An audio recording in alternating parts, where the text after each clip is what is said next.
Hi guys, welcome to another edition of Moments with Major. Today, Janel Martinez, editor-in-chief of AintILatina.com, stops by to discuss New Year's resolutions, politics, and Trump. Like, what the hell is happening with this country?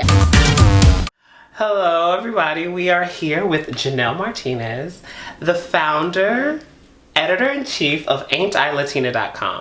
So let's get right into it. What is your New Year's resolution and how have you kept it? Yes, so it's interesting, right? Like, I like to call it like New Year's declaration. Some of the declarations that I did or have declared to do is working out twice. How's that going? It's actually, so it's going pretty, it's funny. Like, this week actually I've fallen off a bit, but I still have technically 2 more days, so like, I'm gonna be working out today and also tomorrow, so those are the 2 for the week. But I've been getting into yoga, which has been really, I think, transformative for me because it allows me to like quiet my thoughts, and I'm also like doing something that's really good for my body. Financially, I want to save more. I think as millennials, you know, we live day to day and operate like that. But like for me, I'm thinking long term about like my future and building up my savings and ultimately something that could support my family when I have one. Professionally, like where I want to see, you know, my website, where I want to see, you know, the startup that I have, just on a business level, all of those things. So yeah, my declarations kind of run the gamut, but it's all for like now to the future. Okay, so now that the election is over, we have a new president, and not my president. So a lot of people have that hashtag. They are quoting that to the fullest. And, you know, there seems to be a huge, I mean, I think the U.S. has always been divided between Democrats and Republicans. But there seems to be a huge divide now in terms of people who don't support Trump and people who do support Hillary. So what, as a triple minority, what do you think about that?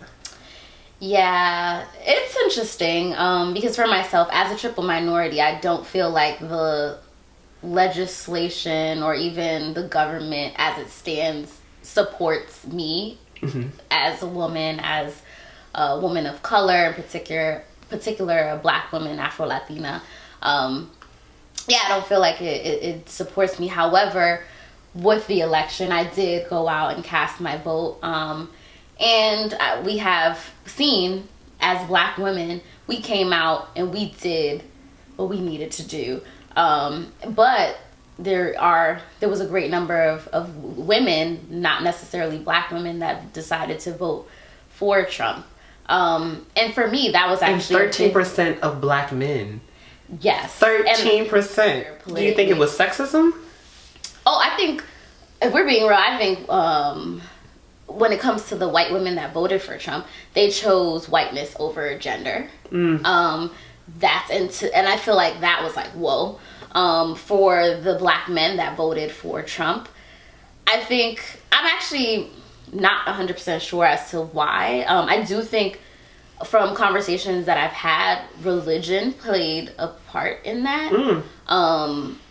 You can't negate that he's a bigot. You can't negate that he's discriminatory, like all of that. So that's why I was like, what? So that's why a lot of this is kind of like, even if you align with what he was saying, like, I don't see how I could separate that from his hate.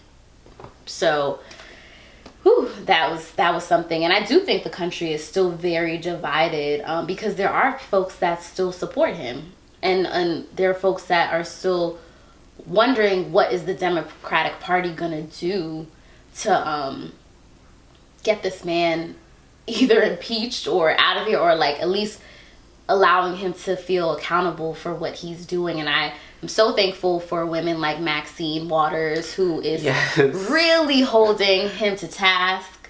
And again, a Black woman who's like, we're not here for this.